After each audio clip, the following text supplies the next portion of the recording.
What is up, guys? It's McMahon Chief and here along with me, yours truly, Jack Ball or JackMan. Take your pick. and today we're going to be looking at Elseworlds again. And if you haven't seen our first video, look into search results. It's buried in there somewhere, or you could check related videos by my man here, Mega Man. Or Graham. Yeah, doesn't matter. You can take your pick for his name too. And the type of Elseworlds we're going to be looking at today are Superman related or Superman Batman related. Yeah, if you're not, look, again, a reminder, if you don't know what kind of video this is, stop it.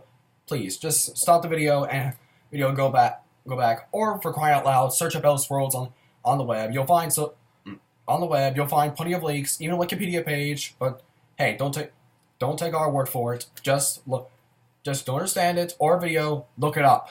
Or you can just go to the store and buy a few Elseworlds for like $1. That's what we do sometimes. Yeah. Or be more correct, that's what we did and still do. Yeah. And anyway, today we'll be looking at the Elseworld and Elseworld stories starring the Man of Steel. Steel first. All right. And here's the first book we have. Real Worlds, Superman. Real Worlds is a spin-off of Elseworlds, dealing with the idea of what would have happened had real-life people in real-life situations and in a real world were influenced by such characters as Superman and Batman. Take the case of Eddie Dial. He was just a regular kid, a regular guy growing up in a neighborhood. He was pushed around by street toughs, and in the end he falls off. And unfortunately, falls off the deep end. But in the end, he's able to redeem himself and become the hero he thought he would never become. Our second book is Superman, Tarzan, Sons of the Jungle, which begs the question: what would have happened had Superman taken the place of Tarzan, and Tarzan had grown up to become Lord Greystroke of Greystroke Manor. As one of the only, this is one of the only intercompany crossovers we call a trillion Elseworlds between Elseworlds, as done by both DC and Dark Horse, with Dark Horse still published Tarzan. Pretty much. It's a good story, and with art by Carlos Magilla and also written by Superman chronicler Chuck Dixon. It's a good story. Worth buying.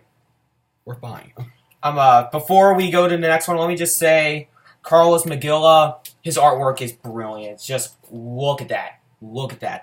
That's just beautiful. A little anthropomorphic, but still, it works and does. Want to know who else is kind of anthropomorphic? What? Mike Mignola.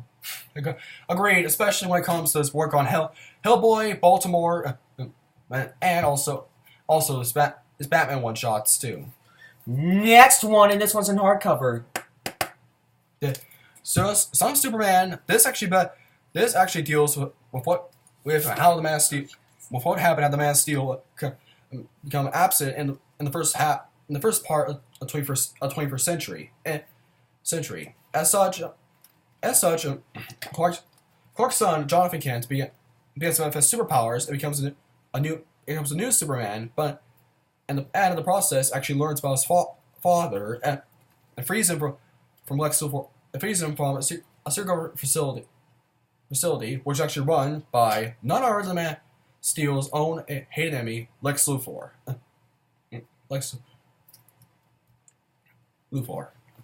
Now this one is one of my favorites.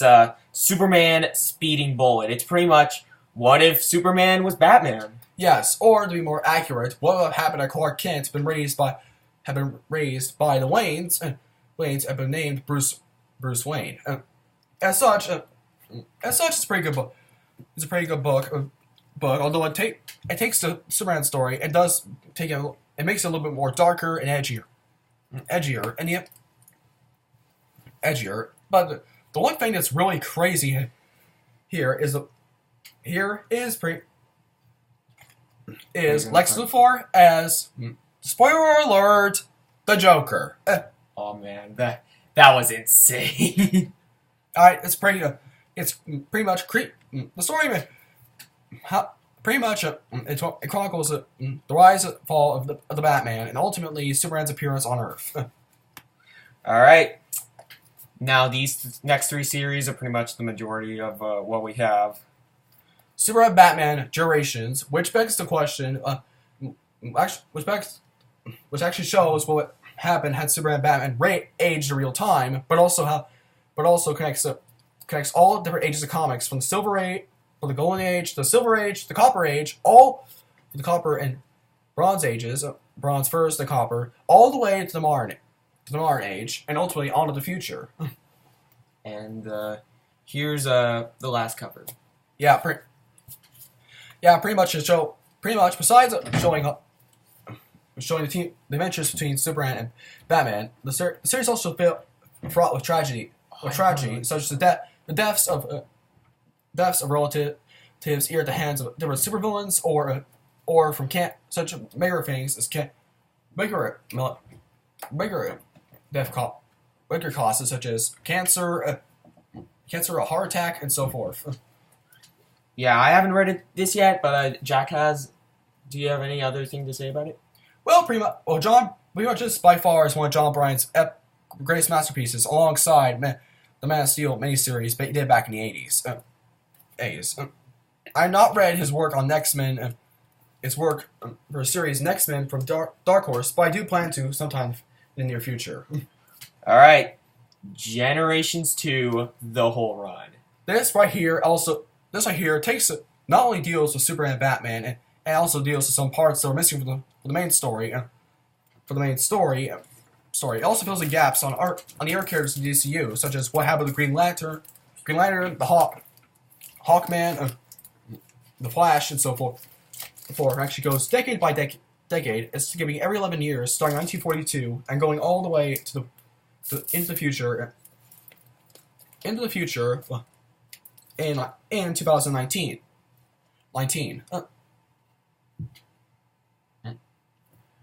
So 19. It's a very good story. It's a very good story, and John Bryan really did a good job in the series. Ultimately, I don't know what. Ultimately, I could say the story is a little bit average, but it makes a good sequel. Unlike Ghostbusters 2 and how it ruined the Ghostbusters franchise. Now we're about to go to the big one and the thing that killed the Elseworlds. Ladies and gentlemen, Generations 3. This series was ultimately killed off the Elseworlds line because unfortunately the quality wasn't very good. And the whole idea of mixing the New God, Jack Kirby's famous New Gods saga with Generations and the main characters of DCU didn't really play out. Now, although John Bryan didn't have the right idea, made Darkseid the villain of the piece. It would have been all about. In the end, the very multiverse itself is pretty much taking place century by century. In the end, the multiverse is actually shattered. The regular continuing 2 Generations is restored, thankfully. Now, we don't have a copy with us, but I do want to mention real quick Superman Red Sun, which is pretty much what if Superman, instead of his spaceship crashing into Kansas, what if it crashed in Soviet Russia? Exactly. And better yet, during the height of Soviet Russia, 1938, and going on all the way to the fall of communism in the Ukraine in 1991. So, is that it? Pretty much. Unless you count sort of things, like there are still plenty of our Superman stories, such as Superman War of the Worlds, Superman Cal, which actually deals with Superman landing in medieval England and creating the sword Excalibur and Steel Bomber out of the middle of his spaceship, and so forth. So, that's been the second episode of the Elseworlds. Elseworlds. I'll explain on the Elseworlds line. Before we go, here's also something else. We do want to actually give a little bit of discussion too.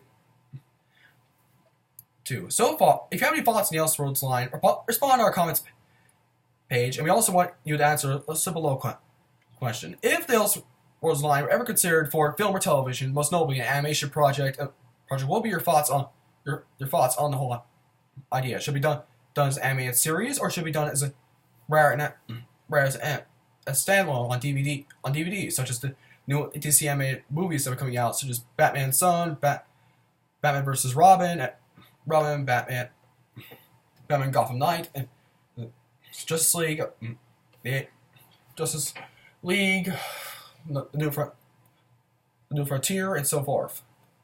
So anyway, See you later.